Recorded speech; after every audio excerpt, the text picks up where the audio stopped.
నెల్లూరు జిల్లా ఆత్మకూరు ఉదయగిరి నియోజకవర్గం కలుపుతూ అతి ముఖ్యమైన రోడ్డు నిర్మాణానికి ఆత్మకూరు శాసనసభ్యులు మేకపాటి విక్రమ్ రెడ్డి ఉదయగిరి నియోజకవర్గం ఇన్ఛార్జి మేకపాటి రాజ్గోపాల్ రెడ్డి ప్రారంభించారు. ఆత్మకూరులో నేడు రోడ్డు నిర్మాణానికి శంకుస్థాపన చేసి రోడ్డు నిర్మాణ పనులను ప్రారంభించారు. అనంతరం జరిగిన సభలో కార్యకర్తలను స్థానిక ప్రజలను ఉద్దేశించి ఆయన ప్రసంగించారు.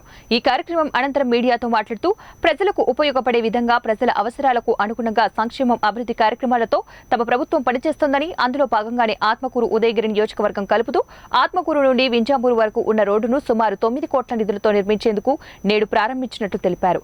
అలాగే తమ ప్రభుత్వం ఇప్పటి వరకు ప్రజలకు కావాల్సిన ఎన్నో అభివృద్ధి పనులను, సంక్షేమ పథకాలను చేపట్టినట్లు, అందులో భాగంగానే వారి అవసరాలను తెలుసుకుంటూ తమ ముఖ్యమంత్రి జగన్మోహన్ రెడ్డి కార్యాచరణ రూపొందిస్తున్నట్టు తెలిపారు.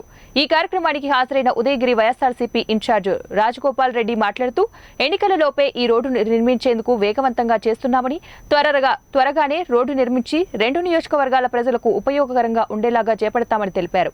ఈ కార్యక్రమంలో ఆత్మకూరు ఉదయగిరి నియోజకవర్గంకి చెందిన వైఎస్ఆర్సీపీ పార్టీ నేతలు, స్థానిక రోడ్డు భవనాల శాఖ, ఇతర ప్రభుత్వ శాఖల అధికారులు హాజరయ్యారు. 2 కోట్లు కూడా కనెక్ట్ చేస్తుంది కాబట్టి అన్ని విధాలుగా లింక్ రోడ్స్ కానీ, ఈ ఏరియాకి నేషనల్ హైవే డెవలప్మెంట్ కానీ, మళ్ళీ అక్కడ పోయి సీతారాంపురం పోయి Vijayawada Bengaluru express way connect అవుతుంది కాబట్టి దీని మీద ఎక్కువగా ఫోకస్ పెట్టి కనెక్టివిటీకి కానీ చేసేటట్టు ప్రయత్నం చేస్తున్నాం.